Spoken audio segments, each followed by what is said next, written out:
Hi friends, welcome to Kannamma life style. நம்ம இன்றைக்கி என்ன ரெசிபி பார்க்க போகிறோம் அப்படின்னா, சின்ன வெங்காயம் காரக்குழம்பு.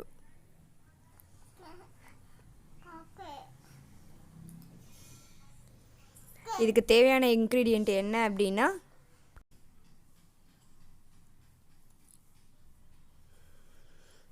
இப்போ நம்ம காரக்குழம்பு செய்கிறதுக்கு நல்லெண்ணெயில் செஞ்சால் கொஞ்சம் டேஸ்ட் அதிகமாகவே இருக்கும். அதனால ஒரு 2 ஸ்பூன் நல்லெண்ணெய் விட்டுருக்கோம்.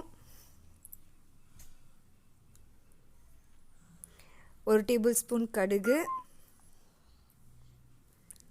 அப்புறம்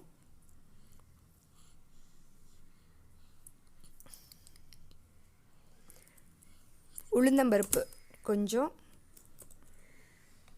ரெண்டும் நல்லா பொரிஞ்ச உடனே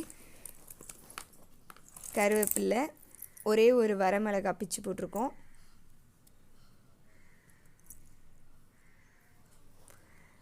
ரெண்டு 3 சீரகம், 2-3 வெந்தயம்.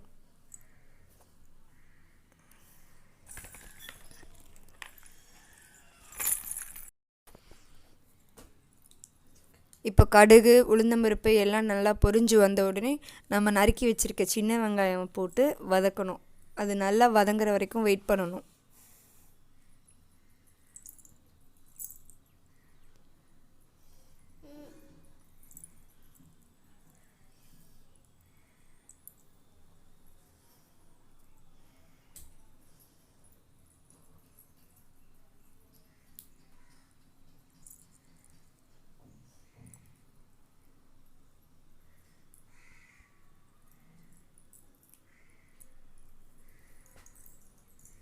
இப்போ சின்ன வெங்காயம் நல்லா வதங்கிடுச்சு. இப்போது 4-5 பூண்டு, நம்ம எடுத்து வச்சுருக்க பூண்டை கொஞ்சம் தட்டி, சின்ன பூண்டாக இருந்தால் பரவாயில்ல அப்படியே போட்டுக்கலாம். பெரிய பூண்டாக இருந்ததுன்னா உரலில் போட்டு 2 தடவை தட்டிட்டு போட்டோம் அப்படின்னா குழம்பு இன்னும் கொஞ்சம் டேஸ்ட்டாகவும் இருக்கும், ஸ்மெல்லாகவும் இருக்கும்.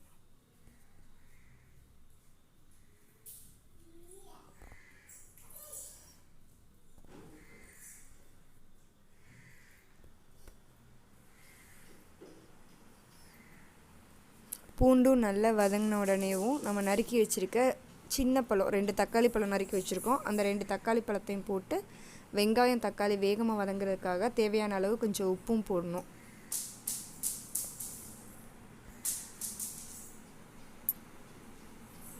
வெங்காயம் தக்காளிக்கு தேவையான அளவு உப்பு போட்டாலும் ஓகே, இல்லை நம்ம குழம்புக்கு தேவையான அளவு உப்பும் போட்டு வதக்கினாலுமே ஓகே தான்.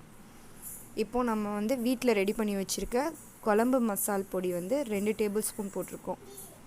இது 3 பேருக்கு அப்படின்றதுனால 2 டேபிள் ஸ்பூன் போட்டிருக்கோம். இப்போ எல்லாம் நல்லா வதங்கி வர வரைக்கும் வெயிட் பண்ணணும். நல்லா வதங்கின உடனே நம்ம கரைச்சி ரெடியாக எடுத்து வச்சுருக்க புளியை அப்படியே ஊற்றிடணும்.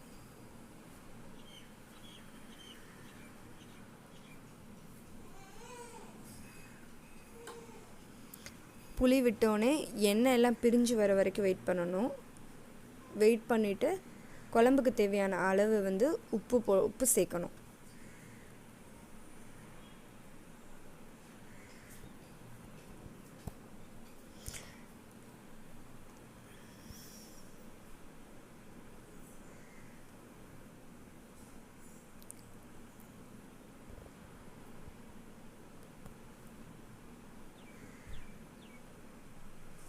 நான் ஏற்கனவே குழம்புக்கு கொஞ்சம் கல்லுப்பு போட்டிருக்கேன். வெங்காயம் வதங்குறதுக்கு கல்லுப்பு போட்டிருக்கிறதுனால கொஞ்சோன்னு இப்போ தூள் உப்பு மட்டும் போடுறேன் குழம்புக்கு தேவையான அளவு.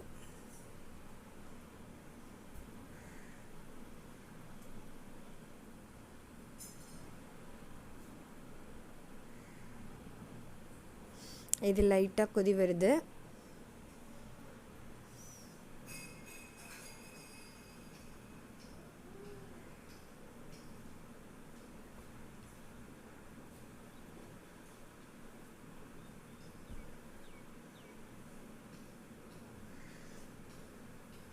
இப்போ நல்லா கொதி எண்ணெயெல்லாம் பிரிஞ்சு வந்துடுச்சு. கொஞ்சோண்டு வெல்லம் எடுத்து வச்சுருக்கேன். புளி அதிகமாக தெரிஞ்சுது அப்படின்னா வெல்லம் கொஞ்சம் போட்டிங்க அப்படின்னா அந்த புளி ஈக்குவலைஸ் ஆகிடும். குழம்பும் கொஞ்சம் டேஸ்ட்டாக இருக்கும், காரக்குழம்பு.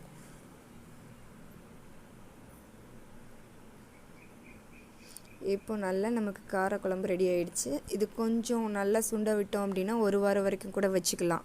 நல்லெண்ணெயில் செய்கிறதுனால கெட்டு போகாமல் அப்படியேவும் இருக்கும். இப்போ நமக்கு சுவையான காரக்குழம்பு ரெடி ஆயிடுச்சு.